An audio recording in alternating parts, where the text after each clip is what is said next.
Welcome to Wealth Wisdom. If you have ambitions to achieve financial success, please leave yes in the comment, and we are here to help you obtain insight and build wealth. The book we are going to share today is Doing the Right Things Right by Laura Stack. Become the leader you'd want to follow. Are you a leader? Perhaps you're in charge of a team or a department, or maybe you're convinced that you could be a leader, but aren't sure which next steps to take. Well, in any of those cases, these chapters are for you. They explain what it takes to become an effective leader, that is, someone who achieves his or her goals and who excels at solving difficult problems, not by any means necessary, but by doing the right thing.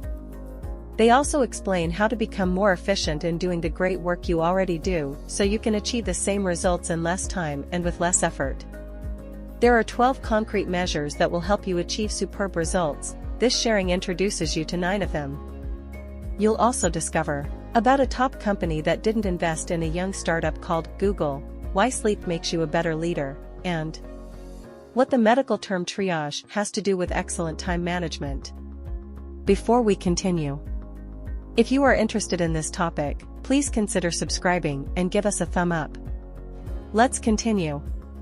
Leaders must set the right kinds of goals and communicate them effectively to the team. Being the leader of a company is like being the captain of a ship. It's your job to get your company and its crew to the desired destination while steering clear of any iceberg-like disasters. And just as there are guidelines to help captains effectively navigate ships, there are simple practices that can help leaders stay on the path to success. The first practice is to set clear goals for your team that align with the overall mission of the company. With the right kinds of goals, you can do a number of important things.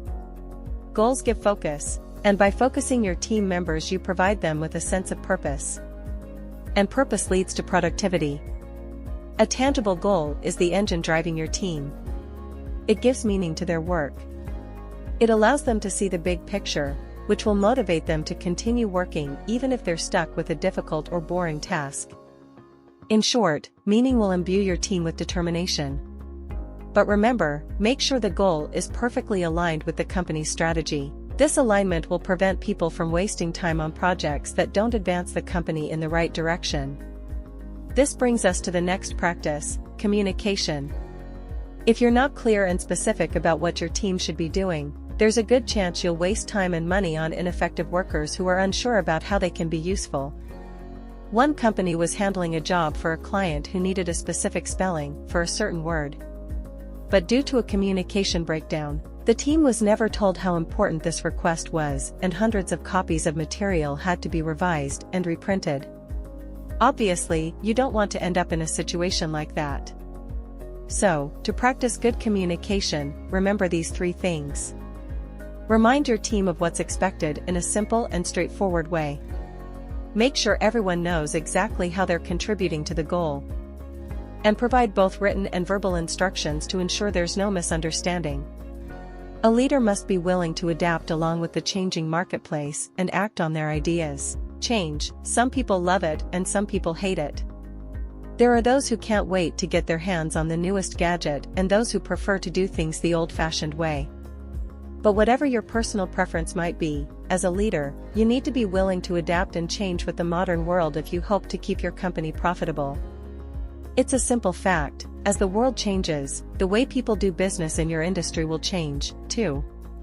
If you look at today's most successful companies, they've all adapted to globalization and the technological innovations associated with mobile computers and the internet. Inevitably, the companies that refuse change and insist on playing by the same old rules are doomed to fail. Imagine if a shipping company in the 1990s insisted that the internet was just a passing fad, and the company's leader refused to start a website or use email. Do you think they'd still be around today?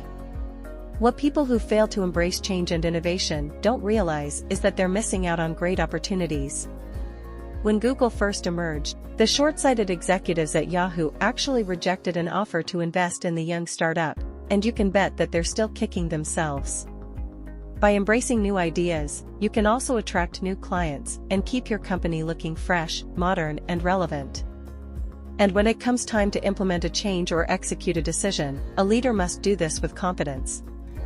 It can be easy to get stuck procrastinating or hung up on details, so keep this in mind: results are what matter most in business, and there are no results without action. And action, of course, requires a plan.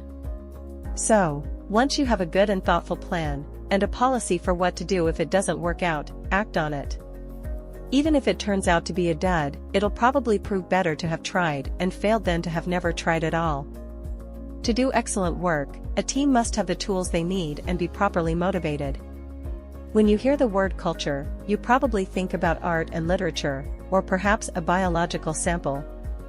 Yet there is such a thing as business culture. It refers to the social environment of a workplace, which is something every leader must tend with care. So another practice for successful leadership is to create an open work culture that allows your team to be as efficient as they can be.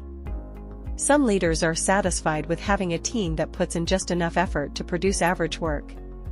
The most successful leaders, however, will push and encourage their team to be the best they can be.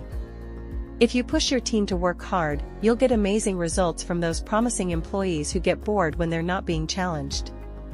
This is crucial, because a lack of inspiration anywhere in the team will spread like wildfire. All it takes is one bored person to damage the morale of the entire team. If you're uncertain about how to properly motivate someone on the team, don't be afraid to ask what kind of task he or she might find particularly challenging. Another tip that can increase efficiency is to reward team members who come up with ways to save time. Simplifying how your team can get things done and removing any obstacles that might be in the way is another important part of any leader's job. A successful team is one that is able to perform at its best. It shouldn't have to wrestle with outdated software, a slow internet connection, or faulty computers and printers. So if your team needs new equipment or training in order to do a better job, it's up to you, the leader, to spot this problem and fix it. Remember, the team is trying to reach the goal you've set. Any distractions or obstacles need to be removed. Also, keep an eye out for unnecessary paperwork or redundant procedures that might be slowing things down. Sometimes, the way things are being done can create problems. There are many ways to motivate your team, and it's also important to establish mutual respect. In the previous chapters, we touched briefly on motivation, but the importance of being a motivational leader can't be understated. Motivation is what gets your team to be passionate about their work. It's what will make them dedicated workers who can tackle the most difficult tasks. When your team is motivated, you'll find there's nothing they can't do. Whether it's handling endless requests from the fussiest of clients or being creative enough to launch an app that makes learning calculus fun.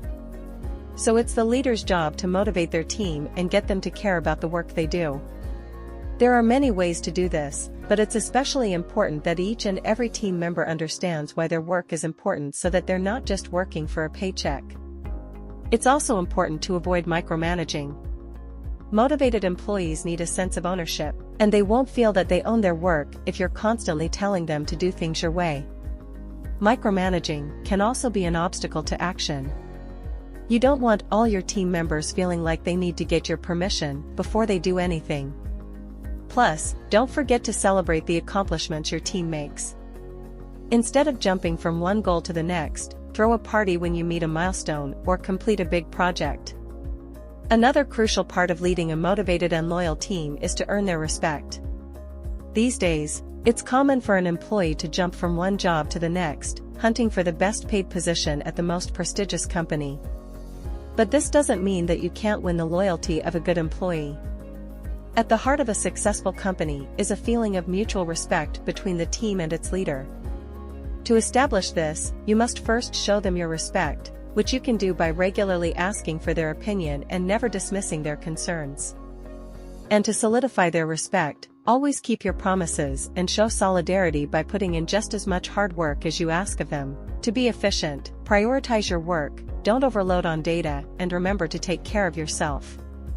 One of the most challenging aspects of being a leader is finding the time to manage your team without neglecting all the other work you have on your plate. This challenge is compounded by the fact that multitasking increases your chances of spending too much time on something that is ultimately unproductive. This is where prioritizing comes in. To sort out your work and make sure you're doing what really needs to be done, adopt a triage mentality and rank your tasks by how important and productive they really are. Triage is more often used in a medical setting to make sure the sickest patients get treated first, but it applies perfectly to business as well. Just like sick patients, there are some tasks that need more urgent care than others, and there are certain projects that need to be dropped altogether. There are also disruptive activities that can seriously hurt your productivity, such as checking your email every few minutes. Every time your focus shifts to a new activity, you disrupt your workflow and waste time, because you then need to refocus your attention back to the more important work. So be more efficient by deprioritizing your email and setting specific times to visit your inbox. Another key practice is knowing when to cut off the amount of data you let in. You can spend a lifetime trying to educate yourself about a certain problem. This may feel like the only way to make an informed decision. But, in reality, our brain can only handle so much information before we become confused and distracted, so limit the time you spend gathering data and you'll be more productive and make better decisions. Finally, don't forget to take care of yourself. With so much going on, it can be easy to forget to prioritize your own health. Making decisions and solving problems can be just as tiring as physical labor. And mental overexertion can have some unpleasant side effects. People who are overworked and sleep-deprived often feel burned out, moody, sick, and have trouble focusing. So remember to take breaks, have fun, and get enough sleep. It's not only good for your health, it'll lead to being more productive and better leadership, too. That's the end of today's sharing. If you like our content, please give us a thumb up and share it with your friends. See you next time.